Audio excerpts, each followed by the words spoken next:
જૂનાગઢના આ મંદિરના દ્વાર ફક્ત નવરાત્રિમાં જ ખુલે છે। ભક્તોની પણ અપાર શ્રદ્ધા આ મંદિર સાથે જોડાયેલી છે। આવો જાણીએ શું છે આ મંદિરનો ઇતિહાસ અને શા માટે ફક્ત નવરાત્રિમાં જ અહીં થાય છે માતાના દર્શન। સાધુ સંતો અને સનાતનની ભૂમિ એટલે જૂનાગઢ। જૂનાગઢમાં કેટલાય એવા મંદિરો આવેલા છે જેનો ઇતિહાસ સાંભળી એવું જરૂર કહેવાનું મન થાય કે જૂનાગઢમાં પાંદડે પાંદડે ઈશ્વર છે। આ મંદિર જૂનાગઢના માંગનાથ બજારમાં આવેલું છે।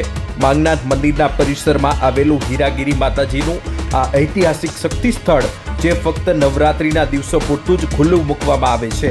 એવું કહેવાય છે કે પૂજ્ય હીરાગીરી માતાનું મૂળ વતન ઉત્તર ભારત હતું, પરંતુ તેમનું મૂળ મુકામ માંગનાથ પીપળી હતું।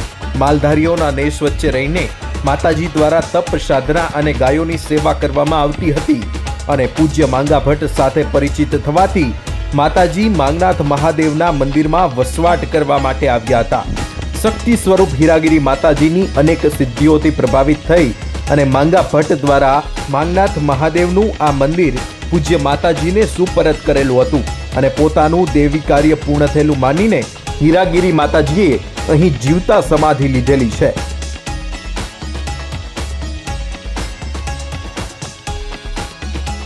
નામ દેવાંગ ગોસ્વામી છે। માંગનાથ મહાદેવ માતા હીરાગીરીજીનો ઇતિહાસ એવો છે કે તે હરિદ્વારથી માંગનાથ પીપળી ગામે આવેલા, ત્યાં તે જંગલ હતું ગાઢ, ત્યાં ગાયો ચારતા અને વસવાટ કરતા, નેસડો બાંધીને અને તપને સાધના કરતા। પછી તેનું મુલાકાત જુનાગઢ માંગનાથ મંદિરે થઈ। અહીંયા તે સત્સંગ કરતા અને બાજુમાં ભાટિયા કુટુંબ છે ત્યાં તેનો ઉતારો હતો, ત્યાં તેમને માતાજીએ સમાધિ લીધી અને પેલા માથાની લટ, કાનની કડી અને ધોકો આપતા ગયા હતા। માતાજીની જીવન સમાધિ માંગનાથ મહાદેવ મંદિરની અંદર જ છે। તેમનો મઢ આવેલો છે, તે નવરાત્રી દરમિયાન 9 દિવસ જ ખુલે છે। 151 તેલના અખંડ દીવા કરવામાં આવે છે। ભાવિકો ખૂબ માને છે, બધા તેલને લેતા આવે છે। ગુજરાતની અંદર કદાચ એક એવું મંદિર છે કે તે નવરાત્રી દરમિયાન 9 દિવસ જ ખુલે છે, બધા લોકો ખૂબ માને છે। અને આઠમના દિવસે હવન બાદ મંદિરનો મઢ બંધ કરી દેવામાં આવે છે।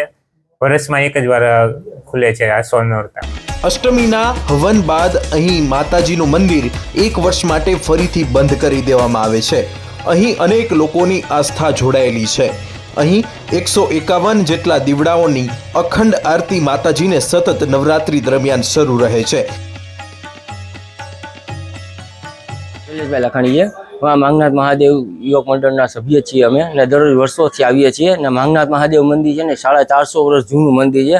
માંગા ભટ્ટ કરીને જે નાગર સેવા કરતા, જે ભવનાથની રોજ સેવા પૂજા કરતા, ત્યારે ભવનાથ દાદાએ તેને સપનામાં એક વર્ષ જોરદાર વરસાદ આવ્યો ત્યારે એને સપનામાં કીધું તમારા ઘર પાસે ત્યાં પીપળાના ઝાડ નીચે શિવલિંગ હશે, ત્યાં તમે જઈને પૂજા કરજો। બહુ વરસાદ ને એવું હતું ત્યારે, એટલે ત્યાંથી અહીંયાની પૂજા ને એવું થઈ છે। માંગનાથ મંદિર નામ પડ્યું છે। અહીંયા જ માંગનાથ મંદિરના પરિસરમાં એક હીરાગર માતાજીનું મંદિર આવેલું છે, જે પણ પ્રાચીન બહુ જૂનું છે। જે માતાજી અહીંયા હીરાગર માતાજી કચ્છથી આવેલા, ત્યાં અહીંયા સેવા પૂજા ને કરતા, બરોબર ને। અહીંયા માતાજીના 151 દીવા અખંડ દીવા કરવામાં આવે છે। નવરાત્રી અગાઉ 5 દિવસ અગાઉ અહીંયા મંદિર દ્વારા સૂચના બોર્ડમાં મૂકવામાં છે, તે દરેક ભક્તો અહીંયા તેલ ને દીવો ને વ્હાઈટ ને આપીએ છીએ। તે દીવા 9 દિવસ અખંડ દીવા રાખવામાં આવે છે। આઠમને દિવસે રાત્રે 12 વાગે અહીંયા હવનનું સ્થાપન શરૂ થાય છે ને 3-4 વાગે બીડું હોમવામાં આવે છે। અહીંયા માંગનાથ મહાદેવ મંદિરમાં શ્રી મહંત શ્રી પ્રદીપગીરી ગોસ્વામી દ્વારા આખું માંગનાથ મંદિરનું સંચાલન કરવામાં આવે છે અને પોતાના દ્વારા અનુષ્ઠાન પણ કરવામાં આવે છે। આજે માનું બીજું નોરતું છે। સતત 9 દિવસ સુધી નવરાત્રિમાં માતાજીને અખંડ જ્યોત પ્રજ્વલિત કરી અને પૂજન વિધિ કરવામાં આવે છે।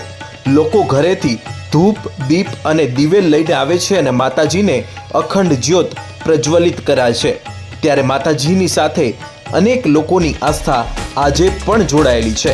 450 વર્ષ આ જૂનું મંદિર આજે પણ લોકો માટે આસ્થાનું મહત્વનું કેન્દ્ર છે। આશીષ પરમાર, લોકલ 18, જૂનાગઢ।